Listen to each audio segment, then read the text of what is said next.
Hey, what's going on, guys? The Beldam is back for a brand new video. And this is a review I've been struggling with for a couple days now.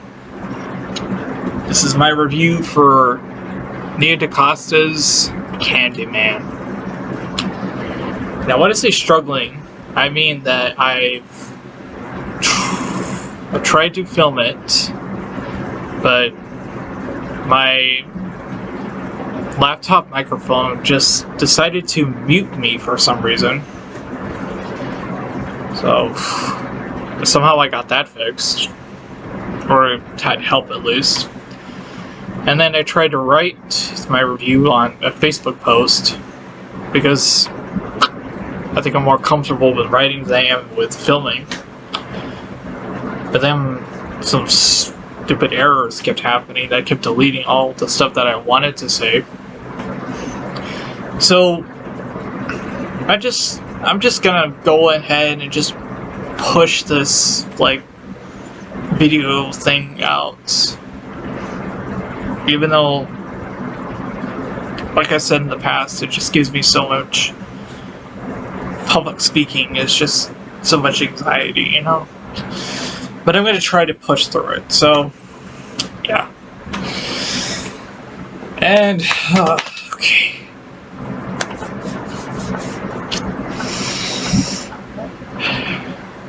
I've been anticipating this movie ever since last year. This is one of my most anticipated horror movies that was announced. Ever since I saw the trailer, I've been hyping for it. And then, surprise, COVID happened, theaters closed, everyone inside, everyone's fucked. So we had to wait a whole year for all these movies to come out, and waiting, and now CANDYMAN, the sequel, the true sequel, is finally here. And what did I think of it? Well, before I talk about that, I think it's fitting to talk about my history with the original. Now, the first time I saw this was years ago. I think I was probably 12 or 13. I saw it with my cousin one night. We were watching it on DVD.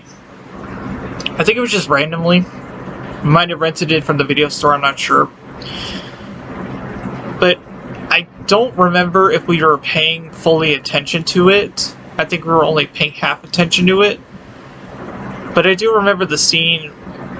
One scene that stuck out to me was when they're summoning I think it was the babysitter and her boyfriend were summoning CANDYMAN in the beginning. And when he leaves, she said it 4 times, and she said it the one time, and he appears behind her and kills her. I remember that scene. And so I haven't revisited this film in so long. Until, even when I got this Screen Factor release, I still haven't watched it. Because I've been planning to, but I haven't. So, with the new CANDYMAN release, I decided now was the perfect time to go back and, watch this now, as a comprehensive adult. And I'm glad I did. Because this film, I fell in love with it. This is... It's so strange, because this film is not a romance, but it has elements of romance in it. It's almost like a live-action Beauty and the Beast story. And it's so... I have to give credit to, I thought the supporting cast in this obviously is wonderful. But the ones that really made this movie remarkable was the lovely Virginia Madsen, and the imposing and tragic Tony Todd. Tragic in his character, not so much the actor. And if you're unfamiliar with the story of this film, it's of course based on the short story by Clive Barker called The Forbidden. And I think Bernard Rose, the director, and him got together and he bought the license rights to make this into a film, and Barker agreed. That's what I'm assuming. And I personally haven't read The Forbidden. Clive Barker is kind of an author that intimidates me a little bit. But I love this version of this adaptation of the story. I think Bernard did a really great job with this. I think everyone did. There's just so many haunting things about this movie, especially like the themes of it. It's so interesting, and I gotta give kudos to the performances, because the performances in this are outstanding. One scene in particular that sticks out to me the most is when Helen Lyle, after she summons CANDYMAN, she's out in the parking garage and she sees him for the first time in his appearance. And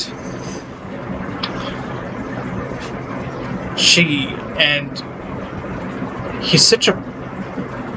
The way Tony Todd plays him is such a powerful performance, and such an imposing figure. Now, in the behind the scenes feature on this, it said that Virginia said that I think the director put her in a state of hypnosis, and when you see like the reaction on her face when she's like being, I guess, seduced by CANDYMAN, I felt that. Like, I felt I was being placed under his spell as well, because of his powerful yet honey-like voice. And God, it's so good, and it's like it was like a character that just reached out through the screen and just took hold of me. I was under his spell just like Helen was. And Helen's character, and Virginia's character, Helen is so... She goes through a lot of shit in this movie. She really does. It's such a tragic story between both of her and Anthony Robitaille. And when I understood when I learned about the history between their characters, I was just like, wow. And it's such a dark, intense story, but it's also like a very, very romantic story as well. So yeah, I love this movie, and I really don't want to waste my time with the sequels. Because after what I saw from DaCosta's CANDYMAN, I really don't feel like I need to. Speaking of which, let's talk about that one. I have a lot to say about this movie. And I think a second viewing might be mandatory, just to get the whole... because I saw it with my friends, and I was kind of paying attention. I was really engaged in the story, but I really want to see it one more time to get like the real effect of it.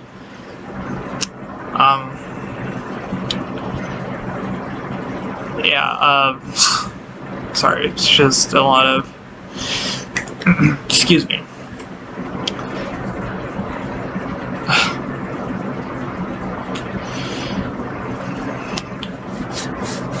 story of this movie is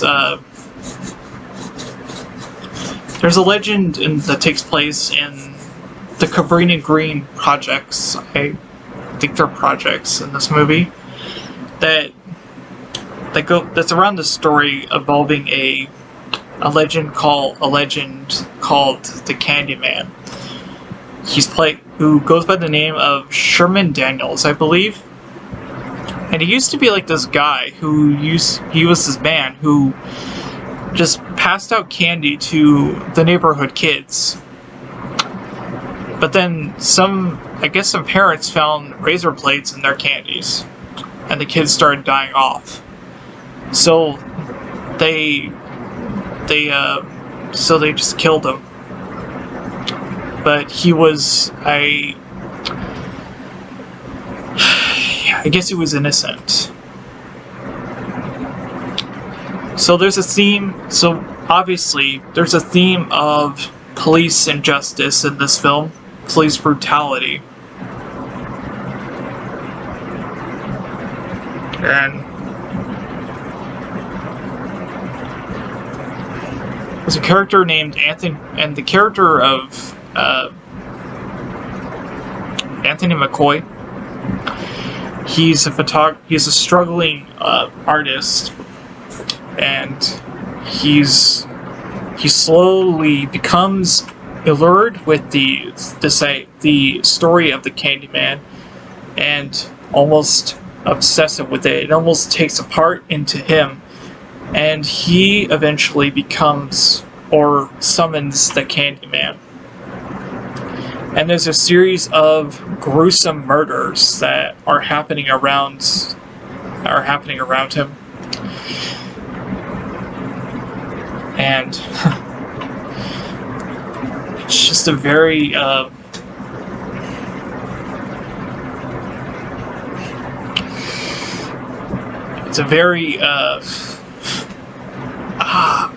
sorry, I lost my train of thought. Okay,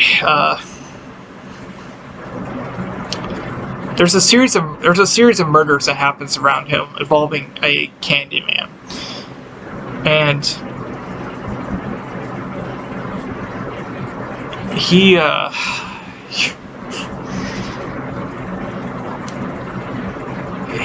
slowly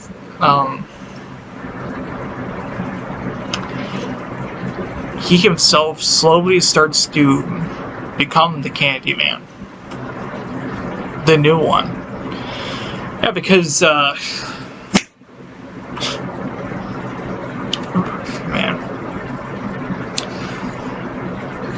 There's not one Candyman in this story.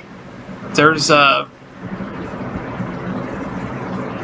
we just assumed, like, I thought that, like, the trailers kind of threw us off a loop, because we thought this was going to be a brand new Candyman, but there's actually a number of Candymen. It's kind of like a curse, and I found that aspect of the story and the Candyman lore very, very interesting. So, because anyone could become the Candyman. There wasn't, even though Tony Todd's like iconic Candyman is like just that iconic, anyone could become it, and it's interesting. It's an interesting way to keep the story going. So yeah, there's just a like I said, I have to rewatch this movie to get an idea of it, but I really, really liked it. And there was just some stuff in this movie that wasn't really like scary, but it was almost kind of eerie. It was a lot of the scary stuff was taking place in the background. So it's not like this movie doesn't have like a lot of in-your-face jump scares. There's a lot of stuff you have to pay attention to. Just like keep looking around in the background, and you might catch something. That was like, wait, what? well, what was that? Oh, something like that. I caught something when they first summoned Candyman, and I was like, I saw that and I was just like, whoa. And my friends who went to see the movie with me, I told them, did you guys see that? And they were like, what? See what? They missed it. So, yeah, it's just, it's that kind of cryptic horror that's just like, it's not really in your face. It's like, it's off to it's where you don't expect it. I really didn't talk about how gorgeous this film looked. This film is, like, cinematography-wise, this film is one of the most beautiful looking movies I've seen this year. It's so gorgeous. And the characters, I really enjoyed them all. Like, yeah, just, I don't know what else to say. It was like, I will say though that one of the things I have, like, one of the biggest things I do have a criticism for this film, even though I really liked it, was I felt it was kind of rushing, especially towards the end. But it was just like everything was happening at a quicker pace. It was just like, and I think this movie would have benefited from being a little longer, maybe like 20 or 30 minutes longer, just to give you more, to kind of flesh it out. Maybe show some more kills would be nice. But the film ends on such a, like, really big note, and the credits, I gotta watch them again. The credits were, they use a lot of, like, paper puppet shadows in this movie to kind of convey the story of Candyman, and it was so, it really almost, you never see anything like that. That was so interesting. It was such a unique way to tell the story, so kudos to whoever came up with that. So yeah, I just really liked it, and I can't wait to see it again. As of right now, I gave the film a 3.5 out of 5 stars. I know that's kind of a low blow to some, because I've seen like 4 and 4.5 star ratings for this movie, but this is just my first viewing. I gotta see it again. Maybe my rating will change once I see it once more to really get a hold of the story. But I'm really excited to see it because I loved it. I can't stop thinking about it. It's such a good story. And I hope that they make more, because I hope this film makes its money back. So far, it's it made its budget back in some.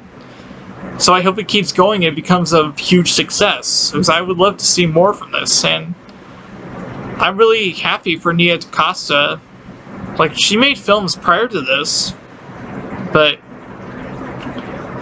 now if she does more horror, I'm gonna keep an eye out for her, because I love the way she directed this film. She's so good. So yeah, that's just my review of Candyman 2021. Really, really excellent movie with some, not perfect, but I'm not disappointed. I really, really liked it. So thank you guys for watching. I really, really appreciate it. And I might do another review tomorrow, or some video, because tomorrow is the 20th anniversary of Jeepers Creepers. So I might do a video for that. Who knows? So thank you guys for watching. I do appreciate it. And I will see you soon in a new video.